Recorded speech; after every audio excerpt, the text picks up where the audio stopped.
I recently cleared my credit card balance. And as expected, it's now time to spend again. It's a joke that's been making its rounds on TikTok, Instagram, and comment sections, where it seems like everyone's talking about it. We see posts about wrapping up a year's worth of expenses at places like Chase or Chick-fil-A, where people laugh off how much they spent last year, how shocked they are, and how they're not even ready to look at the numbers. Initially, it feels harmless, just some jokes, some casual content, and people being open about their spending habits. But when you take a step back, an unsettling pattern begins to emerge. It's no longer about a few individuals making poor financial choices. It's about an entire environment subtly pushing people towards overspending. It encourages us to spend, rewards us with likes and attention for doing so, and then acts shocked when we feel overwhelmed, broke, and trapped. Most of us are well aware of the basics. We know credit cards come with hefty interest rates, that small purchases add up, and that debt can snowball. The real issue, however, isn't a lack of knowledge. It's that modern society makes overspending seem normal, acceptable, and at times even a smart move. Spending is now marketed as a form of self-care. Debt is presented as manageable as long as the monthly payment seems low. We're taught that constant consumption is not only entertainment but also a reflection of who we are and a way to connect with others. And all of this is happening while savings are minimal. Interest rates climb, and financial pressure continues to mount. People aren't overspending because they're careless or irresponsible. They're doing it because the very system they're part of has trained them to keep doing it until it becomes second nature. Once that happens, it's hard to see the problem clearly. This isn't about blaming anyone. It's about understanding why so many people find themselves making the same financial mistakes and why breaking free from this overspending culture in 2026 will be tougher than expected. Most overspending doesn't start with extravagant purchases like a luxury car or an expensive shopping spree. It begins with small, seemingly insignificant purchases that barely register as spending. A coffee on the way to work. A quick meal out because cooking feels like too much effort. A sweet treat to relieve the stress of the day. On their own, none of these feel dangerous. $10 here, $15 there. Nothing that really feels like it adds up. Especially when you charge it to a card and don't pay it off immediately. That's the sneaky power of this type of spending. Our brains aren't great at recognizing gradual, repeated harm. We respond to large losses and sudden pain. But small, repetitive expenses slip under the radar. There's no emotional alarm to warn us. No sense of urgency to stop. That's why it's only after the total is revealed that we're shocked by how much we've spent on things like fast food over the course of the year. In the moment, each purchase feels trivial, normal, and easily forgotten. But over time, those tiny, seemingly harmless purchases accumulate into thousands of dollars that could have gone toward savings, paying down debt, or simply creating some breathing room. The situation is made worse by how thin the financial margins are for most people. When savings are already low, there's no cushion to absorb those slow, constant leaks. Every $10 purchase doesn't simply cost you $10. It pulls you further from something else, like paying down debt, building up an emergency fund, or feeling financially secure. Despite this, we rarely question these small habits, because they feel deserved, like a little reward for surviving the day. Spending becomes a way to ease emotional stress. And when that happens, it's no longer looked at as a financial choice. There's also an issue with timing. The consequences of frequent small purchases aren't immediate. Your credit card doesn't max out in a day. Your bank account doesn't drain overnight. The stress of overspending only shows up later, seemingly disconnected from the purchases that caused it. When the pressure hits, it can be confusing. People wonder where all their money went, even though it has been slipping away in tiny, nearly invisible amounts the entire time. Overspending doesn't announce itself loudly. It doesn't come with an obvious warning or a dramatic collapse. Instead, it quietly blends into everyday life, hiding within routines that feel harmless, even normal. By the time people realize the damage, the habit has already taken root. It's no longer an occasional choice, it's an automatic pattern, something repeated without much thought. And once spending becomes a habit, it doesn't feel like a conscious decision anymore, it simply feels like part of life. This widespread overspending didn't happen by chance. It became the norm because it's become so visible. Not too long ago, financial mistakes were kept private. People hid their debts and felt embarrassed about poor financial decisions. Overspending was something done in secret, often accompanied by shame, but social media has completely flipped this dynamic. Now, spending is entertainment. Credit card statements become content. Yearly spending totals are shared like music streaming recaps. The bigger the numbers, the greater the reaction. Shock turns into likes. Disbelief turns into comments. Attention equals validation. Platforms don't reward caution, they reward extremes. A video about saving money doesn't gain much traction, but one about spending a fortune and laughing it off does. Algorithms push content that keeps viewers engaged, and nothing hooks viewers like excess, chaos, and disbelief. Over time, this alters how we perceive spending. Seeing outrageous amounts spent repeatedly makes it feel less shocking and more normal, even expected. Someone watching from the outside might think everyone spends like this. Perhaps this is just how adulthood works now. This is where comparison creeps in. If others are spending that much, maybe you're falling behind. If their lifestyle seems thrilling, maybe yours feels dull. Overspending then becomes a way to not only keep up financially, but also socially and emotionally. What makes this especially dangerous is that social media gives you the highs without the lows. You see the vacation, but not the credit card balance. You see the shopping spree, but not the anxiety that comes when the bill arrives. You see the highlight reel, not the aftermath. This creates a warped view of reality, where extreme spending appears sustainable, even when it clearly isn't. There's also a subtle shift in identity. People aren't just spending anymore, they're performing a lifestyle. Their purchases become part of the story they share online, and that story is reinforced every time someone likes or comments. When spending becomes entertainment, it stops being scrutinized. Instead of evaluating purchases based on income, long-term financial goals, or stability, spending is now measured by likes, views, and how relatable it appears.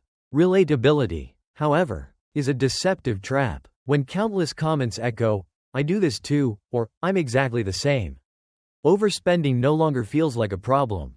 It starts to seem like a shared experience, a collective shrug. If everyone is doing it, it must be acceptable. But just because something becomes normalized doesn't make it harmless, it simply makes it harder to detect. When spending transforms into content, the line between real life and performance begins to blur. People start making financial choices not only for their own benefit but also for how those choices will be perceived when shared online.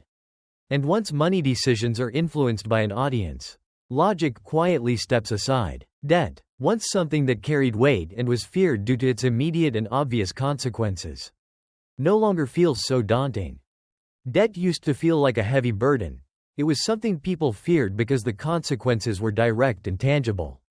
You took out a loan, and you could feel the pressure of paying it back.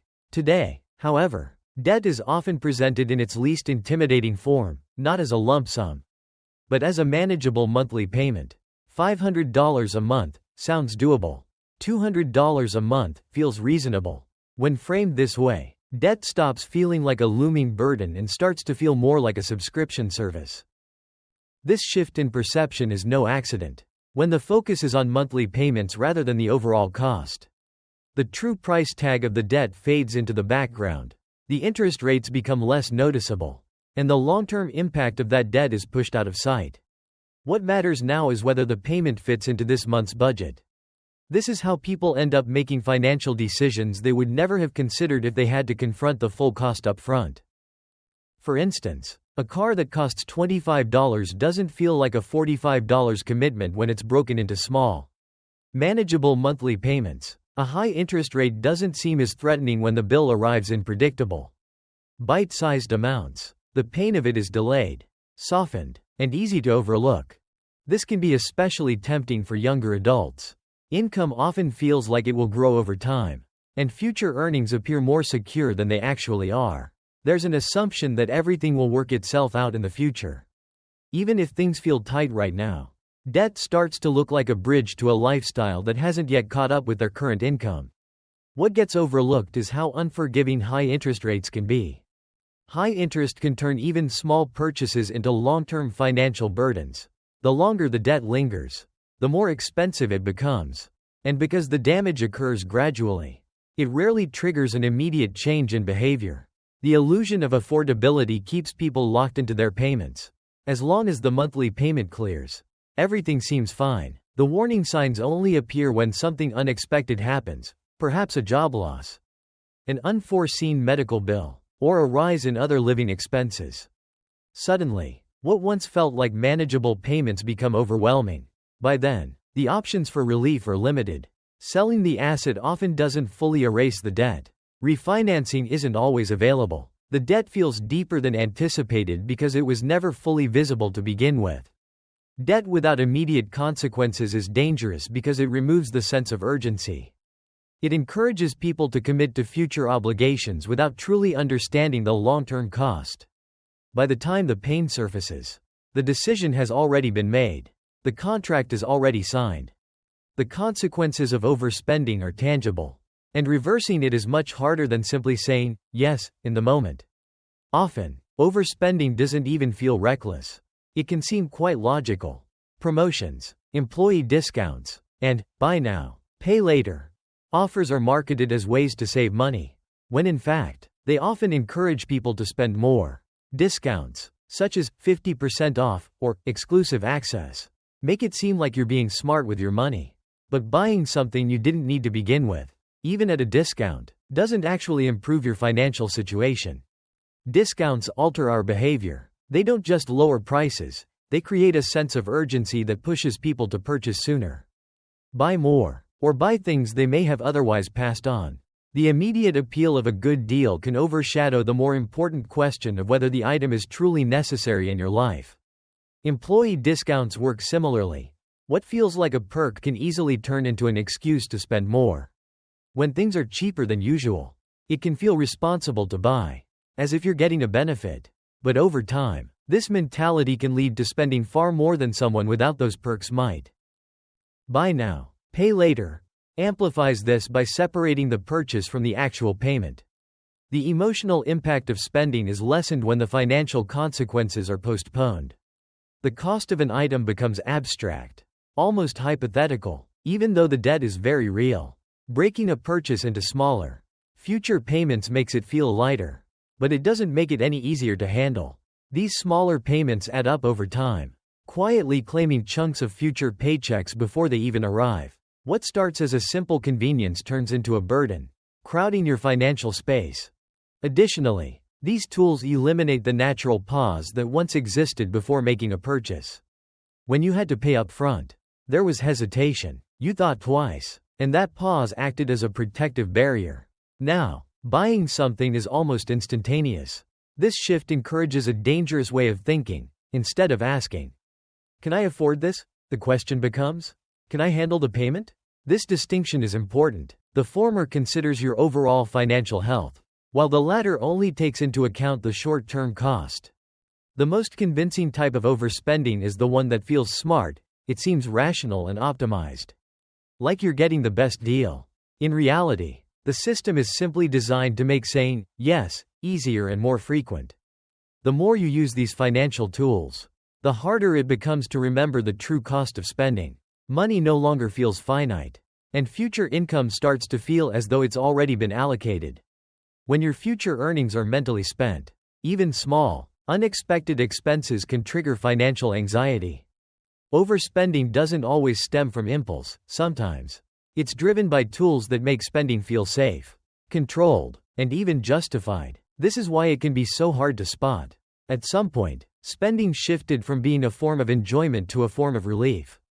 Treat yourself used to refer to something occasional, a reward, a celebration, a conscious choice. Now, it often serves as a response to stress, fatigue, boredom, or dissatisfaction with daily life.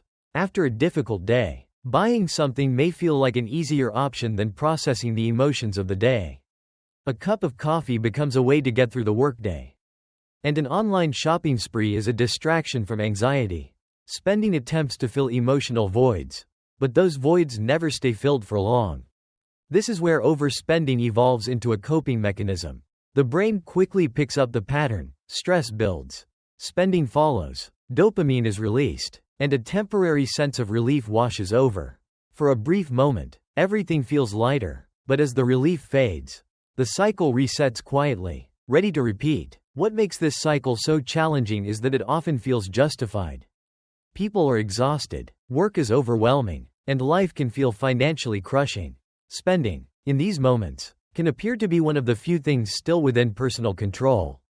Refusing to spend feels like denial, not self-discipline. As time goes on, this pattern takes hold more deeply. Small purchases that once felt like special indulgences now start to feel essential. Skipping those purchases causes discomfort, and saying no begins to feel like a loss, even when nothing truly necessary is being sacrificed. This is why guilt so often follows overspending. It's not because the item was genuinely needed, but because the emotional relief it provided was fleeting. When that guilt sets in, spending again can seem like the quickest way to ease it. One purchase leads to another, and a fleeting negative emotion becomes justification for further spending. Meanwhile, the original problem remains unresolved. This pattern isn't about a lack of intelligence or financial knowledge. It's rooted in emotional regulation. When spending becomes the primary method of seeking comfort, it becomes automatic, done without much thought. The cost isn't just financial. It reinforces the belief that every negative emotion must be avoided at all costs and that every uncomfortable feeling should be immediately soothed. Over time, this creates a dependency on external stimulation, making it harder to tolerate the natural ebb and flow of daily life without constant relief. Spending shifts from being a choice to a necessity. When money is used to manage emotions instead of securing long-term financial stability, habits drift further from intentionality. Overspending becomes invisible. It's no longer a conscious decision, but an automatic response. At this point, overspending transforms from a simple habit to a core part of one's identity. Spending isn't just something people do occasionally. It becomes embedded in how they define themselves and interact with the world. Shopping shifts from being an activity to being a reflection of personality. Labels like the concert goer, the Disney enthusiast, the fashion lover, or the foodie can feel lighthearted and fun, but over time, these labels start to create expectations. To maintain these identities, the spending must continue. Social media only amplifies this process, rewarding consistency and reinforcing consumption. Communities are built around shared buying experiences, and algorithms push people to repeat what's gaining attention. If spending leads to social validation, connection, or affirmation, halting it becomes a risky proposition. Cutting back no longer feels like a responsible financial decision. It feels like stepping away from a community.